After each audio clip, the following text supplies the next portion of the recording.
Hello friends, welcome back to Arju's classroom YouTube channel. आज যে ক্লাসে আমরা ক্লাস 7 এ পরিবেশ ও বিজ্ঞান বিষয়ে সাজেশন নিয়ে চলে এসেছি।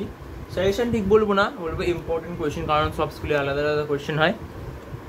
তো স্কুলের টিচারের উপর ডিপেন্ড করছে কোন স্কুলে কেমন কোয়েশ্চেন হবে, কিন্তু যে কোয়েশ্চেনগুলো বেশিরভাগ স্কুলে চলে আসে বা কোয়েশ্চেন ব্যাংকে যে কোয়েশ্চেনগুলো থাকে বেশিরভাগ স্কুলে আসা কোয়েশ্চেন, সেই কোয়েশ্চেনগুলো নিয়ে আজকে আমরা একটু আলোচনা করবো। ফার্স্টে তো তোমাদের বলে দিই, যাদের সিলেবাস আলাদা, মানে স্কুল যদি সিলেবাস চেঞ্জ করে সেটা কিছু করার নেই। আমি যেটা বোর্ডের তরফ থেকে দেওয়া সিলেবাস, সেই সিলেবাস অনুযায়ী সাজেশনটা দিচ্ছি।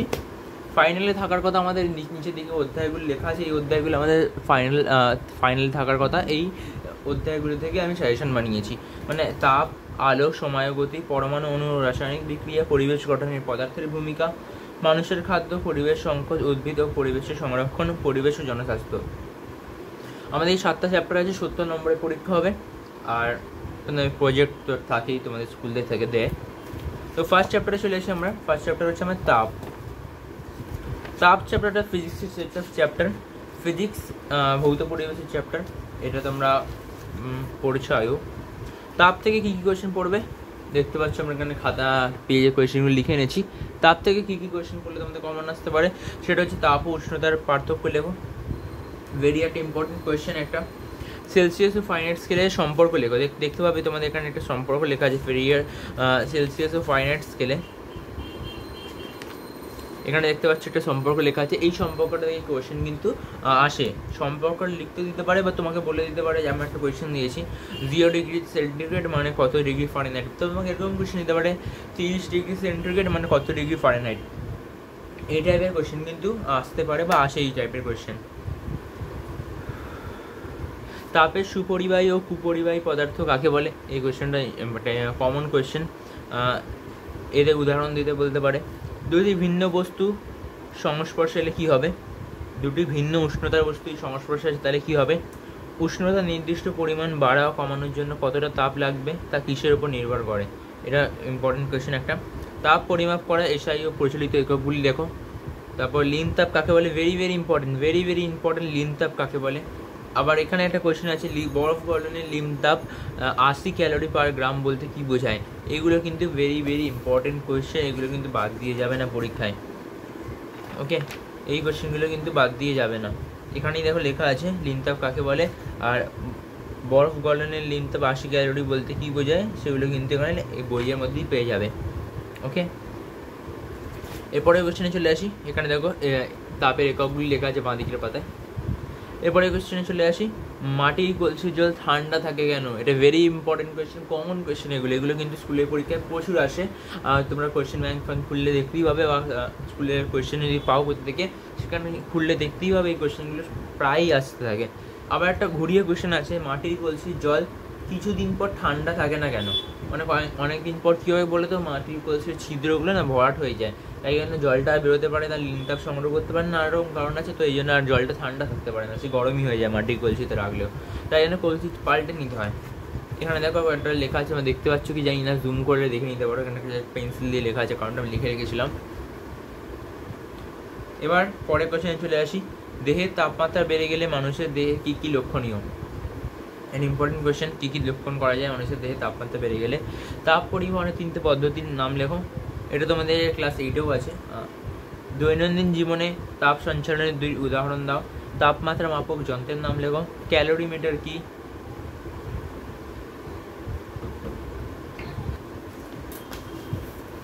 এরপর একটা কোয়েশ্চেন, জলে ভেজা গায়ে ঠান্ডা লাগে, তবে জলে ভেজা গায়ে পাখার নিচে দাঁড়ালে বেশি ঠান্ডা লাগে কেন, এই কোয়েশ্চেনটা কিন্তু এখান থেকে আসতে পারে। এটা কিন্তু বইয়েরই কোয়েশ্চেন, বইয়ের পেছন দিকে আছে কোয়েশ্চেনটা।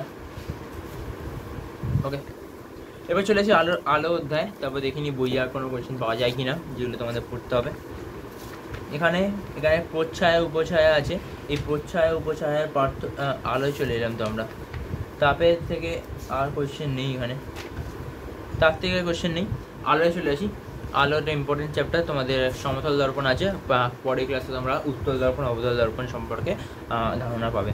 এখান থেকে পড়বে সপ্রভ বস্তু কাকে বলে, অপ্রভ বস্তু কাকে বলে, বা তোমাদের এখানে পার্থক্য দিয়ে দিতে পারে একটা। বিন্দু আলোক উৎস কাকে বলতে পারে, এরকম কোয়েশ্চেন আসতে পারে এখান থেকে, এখানে নিচে থেকে লেখা আছে। তারপর এখান থেকে আসতে পারে স্বচ্ছ বস্তু বা অস্বচ্ছ বস্তু কাকে বলে, বা ঈষৎ স্বচ্ছ বস্তু ঈষৎ স্বচ্ছ মাধ্যম কাকে বলে। কোয়েশ্চেনই দেখিয়ে দিচ্ছি আমি। স্বপ্রগতি ঈশ্বর স্বচ্ছ মাধ্যম কাকে বলে, আলোর প্রতিফলন কাকে বলে, ভেরি ইম্পর্টেন্ট কোয়েশ্চেন। এই কোয়েশ্চেনটা কিন্তু তোমাদের পরীক্ষা ভাবতে পারো সেই আছে, এই কোয়েশ্চেনটা কিন্তু দেবে একটা ভালো মতো চান্স আছে। আলোর প্রতিফলন কাকে বলে, আপাতিত আলোর রশ্মি ও প্রতিফলিত আলোর রশ্মি কাকে বলে। এবার একটা কোয়েশ্চেন আছে এখান থেকে, অভিলম্ব কাকে বলে, অভিলম্বের কোয়েশ্চেন কিন্তু ইম্পর্টেন্ট। চিত্র সহ বর্ণনা করো অভিলম্ব। তোমাদের দেখিয়ে দিচ্ছি একবার, এখানে অনেকগুলি ছবি ডায়াগ্রাম আঁকা আছে, দেখতে পাচ্ছি এখানে অভিলম্ব। প্রতিফলনের ওপর আপাতন বিন্দুতে আঁকা লম্বকে অভিলম্ব বলা হচ্ছে। নর্মাল ওপর দিকে দেখো যেখানে বিন্দু যেখানে আপাতিত আসছে প্রতিফলিত হয়ে যাচ্ছে, তাদের মাঝখানে যে লাইনটা টানা হচ্ছে তাকে আমরা অভিলম্ব বলছি। এবার একটা কোয়েশ্চেন এখান থেকে অঙ্ক টাইপের কোয়েশ্চেন দিয়ে দিতে পারে, আপাতন কোণ 60 ডিগ্রি হলে প্রতিফলন কোণ কত হবে। এটা আমাকে এক্ষুনি কমেন্টে লিখে জানাও, এক্ষুনি কমেন্টে লিখে দেখি তোমরা কতটা পড়াশোনা করেছো। আপাতন কোণ যদি 60 ডিগ্রি হয় তাহলে প্রতিফলন কোণ কত ডিগ্রি হবে। এই কোয়েশ্চেনটা কিন্তু ভেরি মাচ ইম্পর্টেন্ট। এই টাইপের কোয়েশ্চেন, এই কোয়েশ্চেনটা বলছি না, এই টাইপের কোয়েশ্চেন তোমাদেরকে আপাতন কোণ 30 ডিগ্রি দিতে পারে, 50 ডিগ্রি দিতে পারে, 100 ডিগ্রি দিতে পারে, প্রতিফলন কোণ কত জিজ্ঞেস করতেই পারে। তোমাদের এই কোয়েশ্চেনটা কিন্তু ইম্পর্টেন্ট, একটা কনসেপ্টের উপর বেস করে কোয়েশ্চেনটা তৈরি হয়েছে। এরপর একটা ভেরি ভেরি ইম্পর্টেন্ট কোয়েশ্চেন, সেটা হচ্ছে আলোর প্রতিসরণ কাকে বলে, আলোর প্রতিফলন আর আলোর প্রতিসরণ কাকে বলে। এই দুটো কোয়েশ্চেন কিন্তু ভেরি মাচ ইম্পর্টেন্ট, এদের পার্থক্য দিয়ে দিতে পারে। আলো কোন মাধ্যমে সরলরেখায় চলে, ভেরি ইম্পর্টেন্ট। প্রতিবিম্ব কি, বস্তু থেকে আয়নার দূরত্ব 10 সেন্টিমিটার হলে আয়না থেকে প্রতিবিম্বের দূরত্ব কত হবে। এটা কিন্তু very very important mathematical type question. এই কোয়েশ্চেনগুলো কোন স্কুলে আছে বলতে পারো, এই কোয়েশ্চেনগুলো যে স্কুলে একটুখানি টাফ টাইপের কোয়েশ্চেন করে বা কনসেপচুয়াল কোয়েশ্চেন করে, সেই সব স্কুলে কিন্তু এই টাইপের কোয়েশ্চেন আসতে পারে।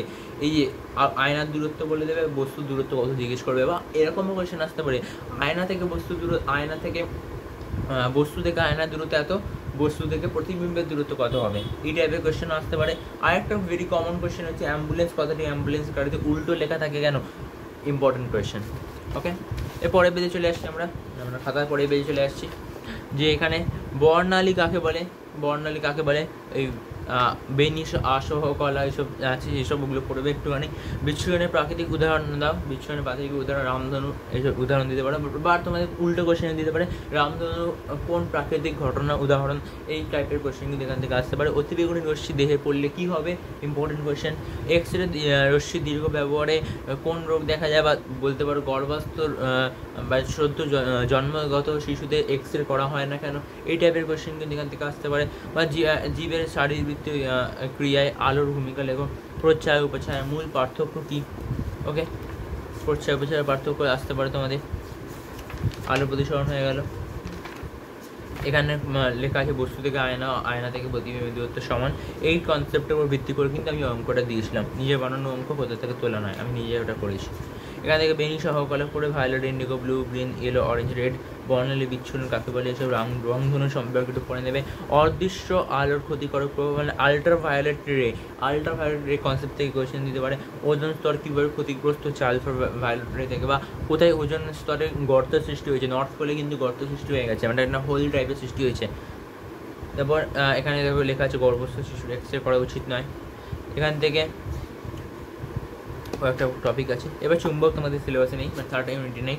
এবার চলে আসছি আমরা সময় গতি চ্যাপ্টারে। সময় গতি ফিজিক্সের চ্যাপ্টার 70 পেজে আছে, তোমাদের বইয়ে খুলে নাও। সময় গতি থেকে এখানে প্রত্যেকটা গতির এখানে পড়বে, তোমার কী বলে ওটাকে, প্রত্যেকটা গতির সংজ্ঞা পড়বে। ওকে, প্রত্যেকটা গতির সংজ্ঞা পড়বে। এখানে প্রত্যেকটা গতির সংজ্ঞা ইম্পর্টেন্ট, যেমন সরল রৈখিক গতি, বৃত্তাকার পথে গতি, ঘূর্ণন গতিগুলো সংজ্ঞা করে নেবে। তারপরে আমি বইয়ে খাতায় কোয়েশ্চেনে চলে আসছি আমরা। কোয়েশ্চেন দেখতে পাচ্ছ কী কী আছে। স্মরণ কাকে বলে, এর একক কী। স্মরণ ভেরি ভেরি ইম্পর্টেন্ট এখান থেকে, স্মরণ, ত্বরণ আর দ্রুতি। স্মরণ কাকে বলে, একক কী। গতি কাকে বলে, দ্রুতি ও বেগের পার্থক্য লেখো, একক লিখতে বলতে পারে। গড় বেগ কাকে বলে, ত্বরণ কাকে বলে, একক কী। মন্দন কাকে বলে, একক কী। সার্বিক বল শূন্য হয় কখন। এই যে গতির থেকে এই কোয়েশ্চেনগুলো, বা তোমাকে ম্যাথামেটিক কোয়েশ্চেন দিয়ে দিতে পারে। আমি তোমাকে ম্যাথামেটিক কোয়েশ্চেন দেখাচ্ছি। একটি গাড়ি এ থেকে বি এ গেল 20 কিলোমিটার পার আওয়ার বেগে, এবং বি থেকে এতে ফিরে এলো 30 কিলোমিটার পার আওয়ার বেগে। গাড়ি গড় বেগ ও গড় দ্রুতি নির্ণয় করো। স্মরণ কত হলে এক্ষেত্রে, এইসব কোয়েশ্চেন কিন্তু এখান থেকে আসতে পারে। এখানে স্মরণ শূন্য হবে, কারণ যেখান থেকে বস্তুটি চালু হয়েছিল সেখানেই সে থেমে গেছে, তাই জন্য মোট অতিক্রান্ত দূরত্ব এ বি হলেও, এ বি থেকে মানে 2AB হলেও কিন্তু এখানে স্মরণ কিন্তু শূন্য হবে, কারণ ও উৎপত্তিস্থলেই, মানে যেখানে চালু হয়েছে সেখানেই এসে ফিরে হয়েছে। ওকে, সরলরৈখিক দূরত্ব এখানে শূন্য, তাই জন্য এখানে স্মরণ শূন্য হয়ে যাচ্ছে। এখানে এককগুলো পড়বে মিটার পার সেকেন্ড স্কোয়ার হচ্ছে মন্দনের একক, আর ত্বরণের একক সেম। মন্দন হচ্ছে বলতে গেলে ঋণাত্মক ত্বরণ, নেগেটিভ অ্যাক্সিলারেশনকে রিটার্ডেশনকে আমরা বাংলা একটু মন্দন বলি। এবার ফোর্স থেকে কোশ্চেন আছে, ফোর্স থেকে কী কোয়েশ্চেন আসতে পারে তোমাদের, নিউটনের বিশ্ববিখ্যাত গ্রন্থের নাম কি? এটা একটা আনকমন কোয়েশ্চেন, কিন্তু কোয়েশ্চেনটা দিতেই পারে, আর স্কুলের ওপর ডিপেন্ড করছে এটা কোন স্কুল কোয়েশ্চেন করবে।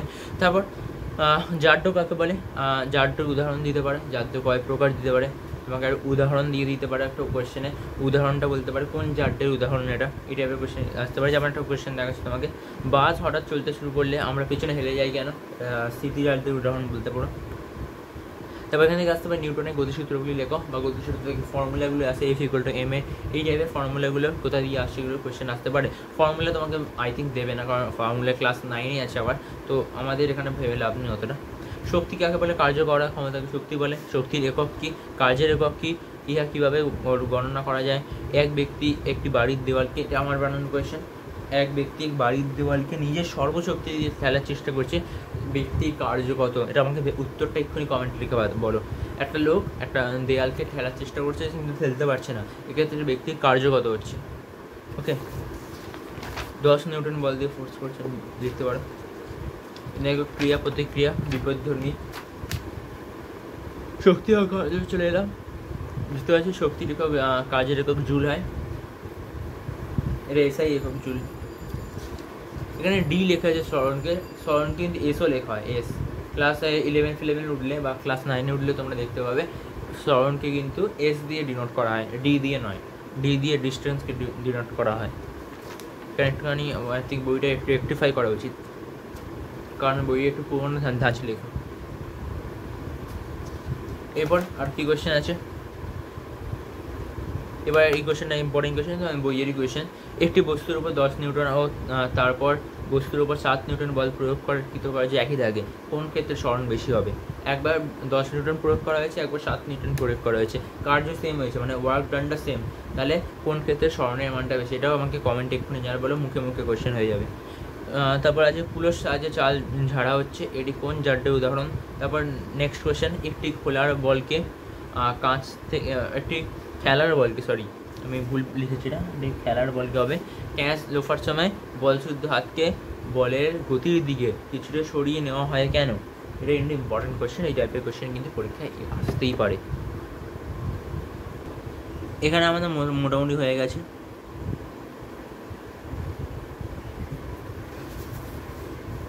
এবার আমরা চলে আসছি হচ্ছে পরমাণু অণু রাসায়নিক বিক্রিয়া চ্যাপ্টারটায়।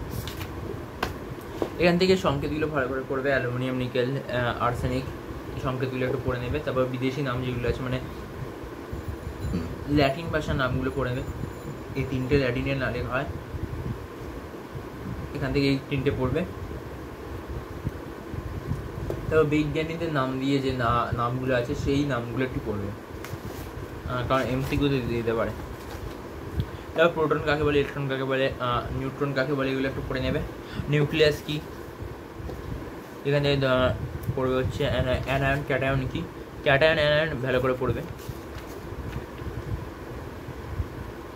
এখান থেকে যৌগের সংকেত ভালো করে পড়বে। যেগুলো বলছি ওগুলো পড়ে যাও, পরীক্ষা কমন পেয়ে যাবে, পাওয়ার চান্সটা অনেক বেশি। বলতেই পারছি না যে এগুলোই আছে, কিন্তু এগুলো আসে তাই জন্য বলছি, আর দেখবে এগুলোই হয়তো চলে এসছে, বলা যাচ্ছে না। এখান থেকে সংকেত লেখার কৌশল, এখান থেকে কোশ্চেন আসে, বা তোমাকে যোজ্যতা বের করতে দিতে পারে, কোন মৌলের যোজ্যতা কত, এই টাইপের কোশ্চেন আসতে পারে, বা এখান থেকে তোমাদের সংকেত লেখার কৌশল আসতে পারে। এখান থেকে কয়েকটা কোশ্চেন দেখাচ্ছি তোমাদের। সাধারণ অবস্থায় থাকা কোন মৌলের প্রোটন সংখ্যা 80 হলে ইলেকট্রন সংখ্যা কত? অঙ্ক টাইপের কোয়েশ্চেন, আর কনসেপচুয়াল কোয়েশ্চেন ভেবে তোমাকে বলতে হবে। সাধারণ অবস্থায় প্রোটনের সংখ্যা আর নিউট্রন সংখ্যা সেম হয়, তো এখানে 80 বলেছে, মানে নিউট্রন সংখ্যাও কিন্তু, ইলেকট্রন সংখ্যাও কিন্তু 80 হবে। প্রোটন সংখ্যা যত হয় ইলেকট্রন সংখ্যা ততই হয়। আয়নীয় যৌগ কাকে বলে? তারপর ধাতু ইলেকট্রন ছাড়ে নাকি গ্রহণ করে, এটা ইম্পর্টেন্ট কোয়েশ্চেন, তোমাদের কতটা তোমার জ্ঞান আছে এগুলো দেখার জন্য এই কোয়েশ্চেনগুলো দেওয়া হয়েছে। ক্যালসিয়াম দুটি ইলেকট্রন ছেড়ে দিলে কি হবে? ক্যালসিয়াম দুটি ইলেকট্রন ছেড়ে দিলে একটা অ্যানায়নে পরিণত হবে,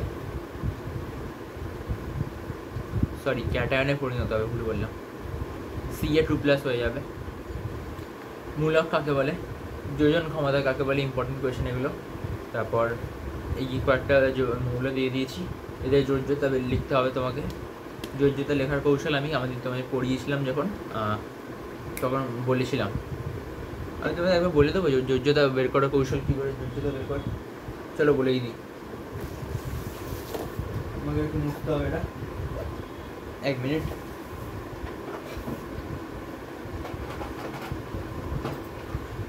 ওকে, ধরো আমি অক্সিজেনের যোজ্যতা বের করবো, তো আমি লিখবো অক্সিজেন। এর অ্যাটমিক নাম্বার কথা, পরমাণু সংখ্যা হচ্ছে 8।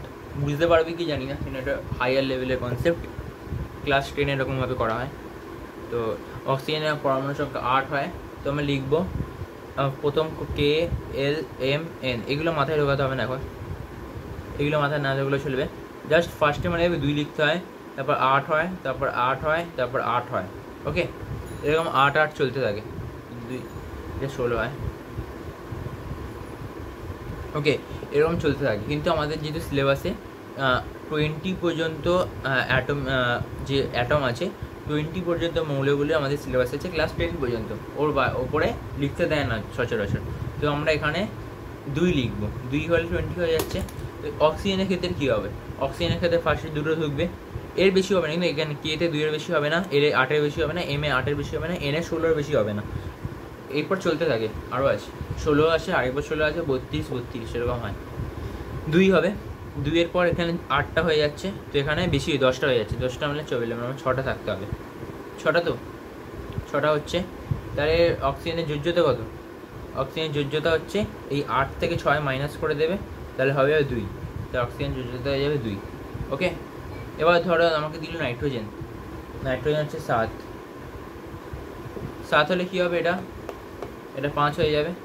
এবার 8 থেকে 5 মাইনাস করবো, তাহলে আমার হয়ে যাবে 3 হচ্ছে তোমার নাইট্রোজেনের যোজ্যতা।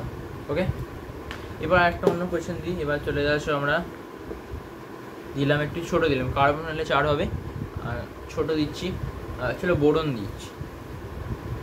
ওকে, বোরন হচ্ছে আমাদের 5, কী হবে 2 হবে, 3 হবে। এবার মাইনাস করবো না, এবার যেহেতু 4-এর থেকে ছোটো হয়, যদি 4-এর থেকে ছোটো হলে এই লাস্ট অব্দি ইলেকট্রনটাই ওর যোজ্যতা হয়ে যাবে। ওকে, 4-এর থেকে ছোটো হলে ওটাই হয়ে যাবে যোজ্যতা, আর 4-এর থেকে বেশি হলে 4 হলে ওটাই হবে, 4-এর থেকে বেশি হলে বিয়োগ করতে হবে 8 থেকে। এবার একটা বড় দেখে দিই, চলো ক্লোরিন দিচ্ছি। ক্লোরিন 17 হয়, 2 8 8 16 17, এটা 7 হবে, 7। তাহলে 8 থেকে 7 মাইনাস করবো, 1 হচ্ছে ক্লোরিনের যোজ্যতা। ওকে, এরকমভাবে। এবার যোজ্যতা নেই কোন গ্যাসগুলোর, সেটা হচ্ছে আমার নিয়ন ধরে নিচ্ছি। নিয়ন হয় 10, 2 8, 8 থেকে 8 মাইনাস করলে 0 হয়, তো নিয়নের যোজ্যতা 0। ওকে, এটা হচ্ছে শর্টকাট ট্রিক যোজ্যতা বের করার, শিখিয়ে দিলাম। দেখি কতটা কাজে লাগে, তোমরা কত নম্বর পাও এটা থেকে। ওকে, হয়ে গেল। এবার আমরা আবার চলে আসি সাজেশনের পেজে। এবার কয়েকটা অক্সাইডের সংকেত লিখতে বলেছে, অ্যালুমিনিয়াম অক্সাইড, মিথেন, জল, নাইট্রোজেন ডাইঅক্সাইডের সংকেত লিখতে হবে তোমাদের। তারপর এখানে ZN2 আউটডোরে স্থূল সংকেত লিখতে হতে পারে তোমাদের। বিক্রিয়ক ও বিক্রিয়াত পদার্থ কাকে বলে, এখানে একটা বিক্রিয়া দেওয়া হয়েছে, এর এখানে কী বসবে লিখতে হবে। এই বিক্রিয়ার সমতা বিধান করে দিয়েছে, এখানে একটা বিক্রিয়া আছে যেটা সমতা বিধান করতে দিয়েছে। তবে এখানে কয়েকটা বিক্রিয়া কাকে বলে উদাহরণ চেয়েছে, এগুলো আসতে পারে পরীক্ষায়। প্রত্যক্ষ, বিয়োজন, প্রতিস্থাপন, বিনিময়, এই বিক্রিয়াগুলো কাকে বলে উদাহরণ দাও। এবার পরিবেশ গঠনে পদার্থের ভূমিকা, জীবদেহে, এই চ্যাপ্টারটা চলে আসে। তাহলে আমাদের এই পরমাণু অণু চ্যাপ্টারটা শেষ হয়ে গেল। এই বইগুলো রিডিং দেবে একটুখানি, এই যে ফিল আপগুলো আছে না, এই যে ক্ষোভগুলো, এগুলো একটু করবে। আমি তো মেন ইম্পর্টেন্ট কোয়েশ্চেনটা তোমাদের বলেই দিলাম। এই পরিবেশ গঠনে পদার্থের ভূমিকা, এই চ্যাপ্টার থেকে তোমাদের অনেক কিছু পড়তে হবে। এখানে অন্যতম গুরুত্বপূর্ণ উপাদান হচ্ছে জল, ফ্যাটের পরিমাণ বেশি থাকলে জলের পরিমাণ কমে যায়। তারপরে এখান থেকে পড়বে হচ্ছে আয়রনের গুরুত্ব, ক্যালসিয়ামের গুরুত্ব, সোডিয়াম আর পটাশিয়ামের গুরুত্ব, মানে কতটা দেখে কাজে লাগছে। জৈব যৌগ কাদের বলে। তারপরে এখান থেকে এই যে এই ক্ষোভগুলো একটুখানি পড়বে, ফিল আপ করা আছে, বই থেকে ফিল আপ করে নিতে পারো। অম্লের ধারণা, অম্ল কী, কোন কিসে কী অ্যাসিড থাকে, মেন এখান থেকে আপেল ইম্পর্টেন্ট, টমেটো ইম্পর্টেন্ট, দই ইম্পর্টেন্ট, ভিনেগার ইম্পর্টেন্ট। ওকে, তেঁতুল ইম্পর্টেন্ট। টার্টারিক অ্যাসিড, তোমাদের এরকম কোশ্চেন দিতে পারে, ম্যালিক অ্যাসিড কোথায় পাওয়া যায়, টার্টারিক অ্যাসিড কোথায় পাওয়া যায়, অ্যাসিডিক অ্যাসিড কোথায় পাওয়া যায়, এই কোশ্চেনগুলো কিন্তু এখান থেকে আসতে পারে। অ্যাসিড কাকে বলে কোশ্চেন আসতে পারে, মানুষের পাকিস্তানিতে কোন অ্যাসিড পাওয়া যায়, এই কোশ্চেনটা কিন্তু এখান থেকে দিয়ে দিতে পারে। এবার আমরা খাতায় চলে আসি, ক্ষার বা ক্ষারক কাকে বলে, এই কোশ্চেন আসতে পারে। যে কোশ্চেনগুলো বললাম ওগুলি লেখা আছে এখানে। জীবদেহে পাওয়া যায় এমন 3টি অ্যাসিডের নাম লেখো। তারপর প্রশমন বিক্রিয়া কাকে বলে, উদাহরণ দাও। অ্যাসিড কাকে বলে, অ্যাসিড ও ক্ষারের ধর্মের পার্থক্য লিখতে দিতে পারে। এবার লিটমাস কাগজ থেকে কোশ্চেন আসতে পারে। আর অ্যাসিডকে লিটমাস কাগজে দিলে কী রঙ হবে, লিটমাস কাগজের রঙ কী পরিবর্তন হবে, এই কোশ্চেনটা কিন্তু এখান থেকে আসতে পারে। প্রশম দ্রবণের পিএইচের মান কত হয়, বা পিএইচ 9 হলে সেই দ্রবণের প্রকৃতি কীরূপ হবে। বাথরুম পরিষ্কার করার অ্যাসিডের নাম লেখো। অ্যাসিড দ্রবণে লিটমাস কাগজের বর্ণ কীরূপ হয়, এটা অ্যাসিড না দিয়ে ক্ষারও দিয়ে দিতে পারে। কেলাসাকার পদার্থ কাকে বলে, উদাহরণ দাও। রক্তের চাপ স্বাভাবিকের থেকে বেড়ে এলে কী হবে, ক্যালসিয়ামের কার্যকারিতা লেখো। ভিটামিন ডি এর কাজ কী, উৎসেচকের কাজ কী, শরীরে আয়োডিন কমে গেলে কী হবে, পলিথিন কোন অণু জুড়ে তৈরি হয়, রান্না করা বা বাজি পোড়ানোর সময় কোন জামা পরা উচিত, ডিডিডির পুরো নাম কি, এটা তোমাদের বইয়ে লেখা নেই, গুগল থেকে দেখে নিও। ডাইক্লোরো ডিঅক্সি, কারণ বড় নাম আছে এটা। জৈব ভঙ্গুর ও জৈব অভঙ্গুর পদার্থে পার্থক্য লেখো। কীটনাশকের ক্ষতিকারক প্রভাব লেখো। খাবার তৈরিতে অ্যাজিনোমোটো ব্যবহার করা হয় কেন, লোহিত রক্তকণিকায় থাকা প্রোটিনের নাম লেখো। দ্রুতি কৃত্রিম পলিমারের নাম লেখো। চামড়ার নিচে লিপিডের স্তরের প্রয়োজনীয়তা কী, রক্ত নুনের পরিমাণ বৃদ্ধি পেলে কী হবে, মানবদেহে ক্যালসিয়াম ও আয়রনের প্রয়োজনীয়তা লেখো। মুখে না দিয়ে কোনো দ্রব্য আম্লিক নাকি ক্ষারীয়, এটা বুঝবো কী করে, এই কোয়েশ্চেন কিন্তু এখান থেকে ইম্পর্টেন্ট এই কোয়েশ্চেনটা। এবার বই থেকে চলে আসি একটুখানি। অ্যাসিডরা জল মানে হাইড্রোক্সিয়াম আয়ন তৈরি করে। ওকে, এই কোয়েশ্চেনটা আসতে পারে। লিটমাস কাগজের কোয়েশ্চেন পড়ে রাখবে। পিএইচে কিন্তু 14টা ঘর থাকে। একটা স্কুলে এসেছিলো পিএইচে কতগুলো ঘর থাকে, 14টা ঘর থাকে। তারপর এখান থেকে পড়বে তোমরা কোন নমুনাকে আম্লিক বলে চিনতে পারলে, এখানে একটা নমুনা দেওয়া আছে কোনটা আম্লিক কোনটা ক্ষারীয়, এবার তোমাকে বলতে হবে।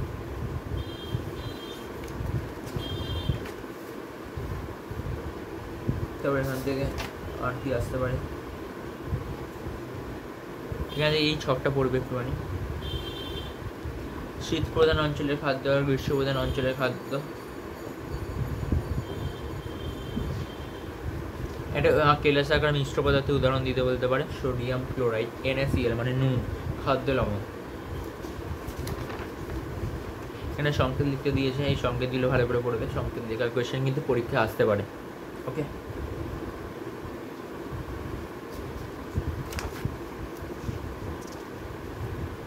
ক্যালসিয়ামের কাজ কি, ম্যাগনেসিয়ামের কাজ কি, এই কোয়েশ্চেনগুলো এখান থেকে পড়বে। থাইরয়েড গ্রন্থির কোয়েশ্চেন পড়বে। গলগণ্ড রোগ হয়, মানে গলা ফুলে যায়, ওই রোগের কোয়েশ্চেনটা এখান থেকে একটু পড়ে যাবে। এই রোগ থেকে কোয়েশ্চেন আসতে পারে। দেহের লবণ কী কাজে লাগে, মূত্রের পরিমাণ কখন বাড়বে কখন কমবে, এই টাইপের কোয়েশ্চেন কিন্তু এখান থেকে আসতে পারে। দাঁত যন্ত্রণার খাদ্য লবণ কী কাজে লাগবে, তারপর এখানে 3টে কারণ, অনেকগুলো কারণ দিয়েছে, এই কারণে কী কী খাদ্য লবণ কীভাবে সাহায্য করবে, এখানে উদাহরণ কারণটা লিখতে হবে।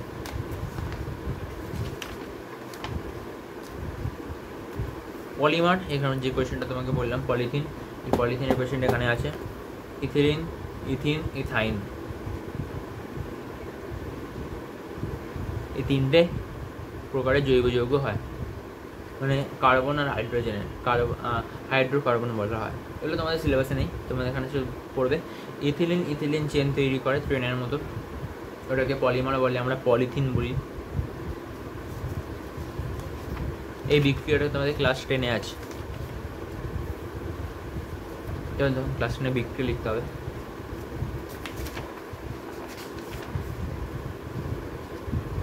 এখান থেকে অতটা কোয়েশ্চেন আসে না, যাই হোক।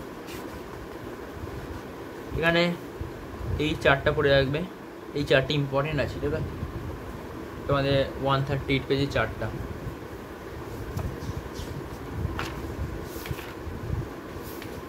তারপর এখানে জৈব ভঙ্গুর ও জৈব অভঙ্গুর পদার্থের পার্থক্য লিখতে দিতে পারে, আমি লিখেছিলাম কোয়েশ্চেনটা। এবার এই চ্যাপ্টারটা শেষ হয়ে গেল। মানুষের খাদ্য, এবার নেক্সট চ্যাপ্টার আমাদের। মানুষের খাদ্য থেকে কীরকম কোয়েশ্চেন আসতে পারে একটু দেখে নিই। দেহ গঠনের জন্য কিসের প্রয়োজন? খাদ্য। এগুলো এমসিকিউতে আসে তোমাদের। সারাদিন নানা কাজ করার জন্য কিসের প্রয়োজন? শক্তি। নানা রোগ বা সমস্যার হাত থেকে বাঁচতে গেলে কিসের প্রয়োজন? পুষ্টি। এই তিনটে এখান থেকে পড়ে যাবে, এমসিকিউ হিসেবে আসতে পারে। এবার কোন কোন ভিটামিনের অভাবে কী কী দেখা যায় রাতে কম, মানে ভিটামিন এ। চোখের কোন অংশে ফ্যাকাশে, যা হচ্ছে খনিজ মৌলের লোহা। তারপর ঠোঁটের কোণে বা জিভে ঘা, ভিটামিন বি এর অভাবে হয়। মাড়ি ফুলে যাওয়া বা রক্ত পড়া, ভিটামিন সি এর অভাবে হয়। প্রায় হাড় ভেঙে যাওয়া, এটা হচ্ছে ক্যালসিয়ামের অভাবে হয়, বা ফসফরাসও বলতে পারো। এখান থেকে চার্টগুলো পড়বে, চার্টগুলো ফিল আপ করা আছে এখানে, এই চার্টগুলো পড়বে। তারপর এখান থেকে আমার বইয়ে ফিল আপ করা আছে, তোমরা পারলে স্ক্রিনশট তুলে নিতে পারো। এখান থেকে এই চার্টের কোয়েশ্চেনগুলো আসে কিন্তু।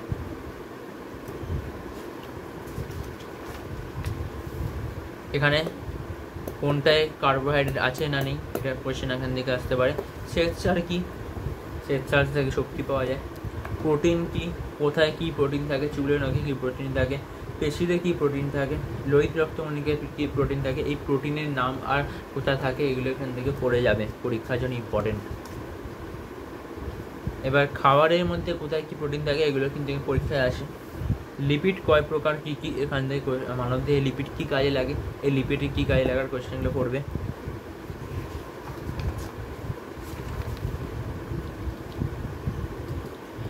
একটা কথা মাথায় রাখবে, ভিটামিন আর খনিজ মৌল থেকে শর্করা, প্রোটিন বা লিপিডের মতো শক্তি পাওয়া যায় না, কিন্তু এটা কম শরীরে গিয়ে কিন্তু বেশি কাজ করে দেয়।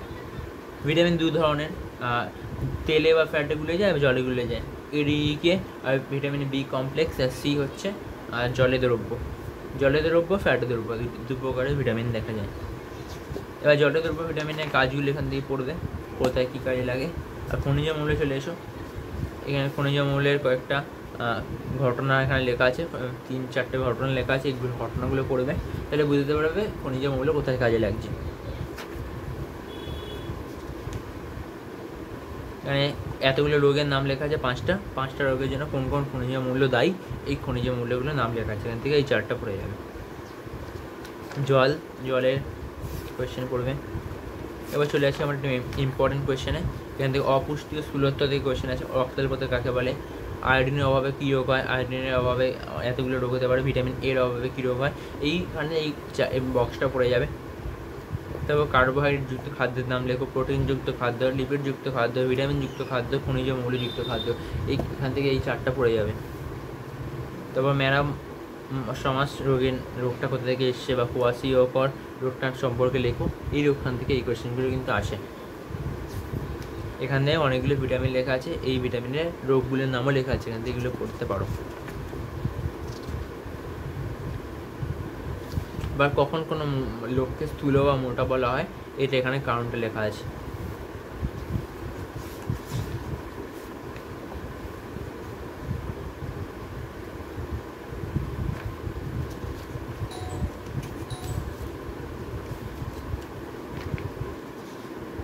এখান থেকে চার্টগুলো একটু পড়ে যাবে।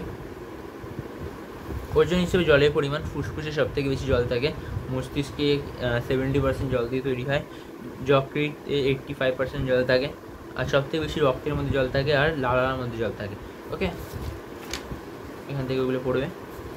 মূত্রের মাধ্যমে কত জল বেরোয়, ঘামের মাধ্যমে কত জল বেরোয়, আর এইখান থেকে কোথা থেকে কত জল বেরোচ্ছে শরীর থেকে, এখান থেকে এই কোয়েশ্চেনগুলো এখান দিয়ে আসে।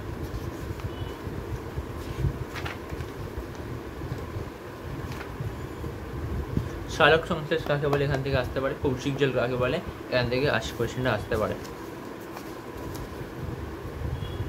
ওকে, আমরা খাতার কোয়েশ্চেনগুলো একটু দেখিয়ে দিই। খাদ্যতন্তু পাওয়া যায় এমন এক প্রকারের খাদ্যের নাম লেখো, এখান থেকে এই কোয়েশ্চেনগুলো আসতে পারে। তোমরা একটা স্ক্রিনশট তুলে নিতে পারো।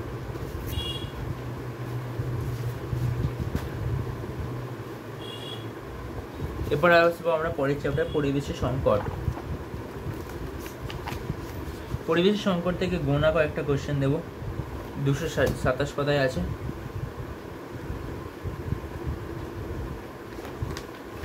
দেখে নাও পরিবেশ সংকটের কোয়েশ্চেন, কম কোয়েশ্চেন আছে। আবহাওয়া জলবায়ুর পার্থক্য ভেরি ভেরি ইম্পর্টেন্ট। এসপিএম কি সাসপেন্ডেড পার্টিকুলার ম্যাটার বলা হয়? বায়ুর মধ্যে ধুলো ফুলে থাকে ওগুলোকে এসপিএম বলে। উদাহরণ দিতে বলেছে। বিশ্ব উষ্ণায়ন কাকে বলে? পৃথিবীর উপর জলবায়ুর পরিবর্তনের প্রভাব আলোচনা করো। প্রবাল দ্বীপ কি? জীববৈচিত্র্য বলতে কী বোঝায়? গুরুত্ব লেখো। এই হ্রাসের কারণ কি? বায়োডাইভার্সিটি হটস্পট কি? 4টি উদাহরণ দেখ।